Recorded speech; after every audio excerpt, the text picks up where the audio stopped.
បាទសួស្តីពុកម៉ែបងប្អូនទាំងគ្នាសម្រាប់ការមកកាន់ប្លុកថ្មីលើទឹកដីភូមិលេខ2ឃុំប្រាសាទស្រុកស្អាងខេត្តកណ្ដាលហើយក៏ជាស្រុកកំណើតរបស់ខ្ញុំផ្ទាល់ដែរ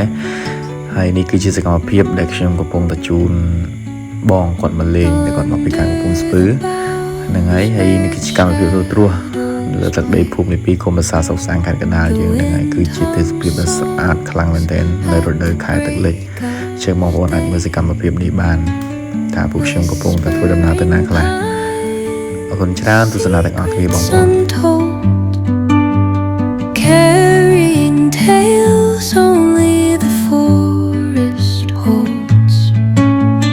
Moonlight spills through the velvet dark, etching patterns, leaving its mark. The roots stretch deep, the earth's gentle sigh, a lullaby sung to the open sky. Oh, whispering pines, sing me your tune,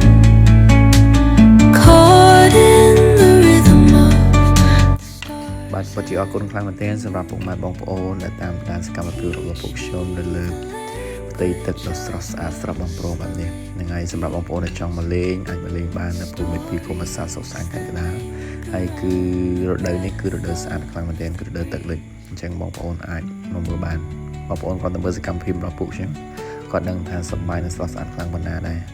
ហ្នឹងហើយអរគុណច្រើនពុកម៉ែបងប្អូនជួយ share ម្នាក់មួយផងសម្រាប់ទស្សនានៅវីដេអូក្រោយអរគុណបាយបាយ The dawn paints gold on the mountain's crown, while rivers whisper truth as they flow down.